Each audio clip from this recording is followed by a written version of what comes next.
has sparked controversy in the country, prompting reactions from diverse opinions from the public, such as activists and religious personalities.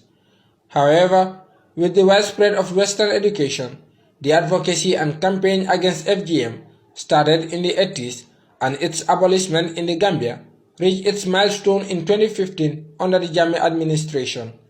It could be recalled that 3 women were earlier reportedly convicted for engaging in FGM on children at the age of 1 year and 6 months old, thus fined a sum of $15,000.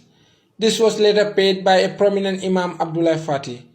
The Imam is a renowned advocate for the practice, asserting it as a religious practice in its justification. The Imam calls for the continuation of the practice publicly, according to the Standard newspaper. His comments was blasted by the executive director of Gamkotra, Dr. Aissatou Toure, who demanded the arrest of the Imam for a comment that is likely to incite violence. At a press conference, civil society organization groups and activists, in their numbers, converged at the premises of the home of the NGO's Tango with their placards expressing their stance against FGM. The group, in a statement read by Ajiyadu Konjai, the chairperson at Tango, commended the conviction of FGM perpetrators for the first time 8 years since its abolishment. Meanwhile, Madam Jai also declared that the practice has no religious value, as claimed by some Islamic clerics. We are aware of the deep-seated nature of FGM as a long-standing cultural practice. However, it is obvious by now that this is not only a harmful practice, but it has no moral, health, or religious value. For far too long, women and girls have been subjected to this practice with the misconceived notion that it is sanctioned by religion and it has cultural value. Not only Islamic scholars, but also health and social experts have amply demonstrated that FGM has clear and direct defects for women and girls in their sexual and reproductive health. Fatoumata Balde, representing the coalition of CSOs on health, welfare and human rights of women and girls, despite her commendation of the prosecution and conviction of the 3 FGM perpetrators of a fine of $15,000, has raised concern and dissatisfaction over the court verdict to the fine. The law, both Section 32A and 32B of the Women's Act, prescribes a punishment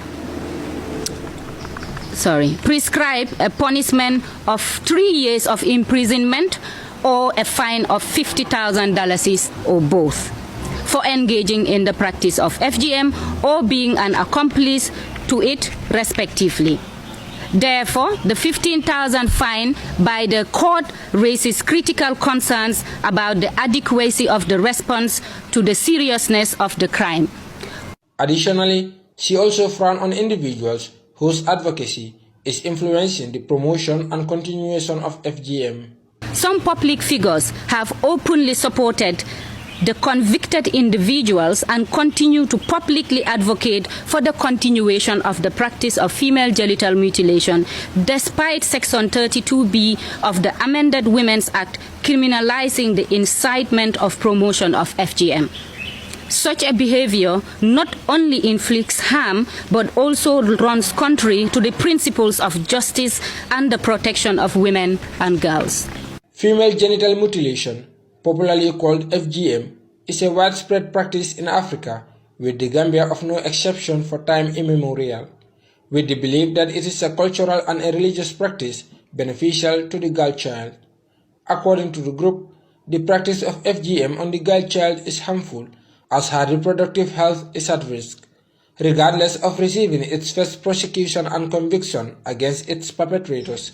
The anti-FGM group urged the authorities and partners to cement their stance on the course to fight FGM practice in the Gambia, thereby securing the safety and dreams of the girl child.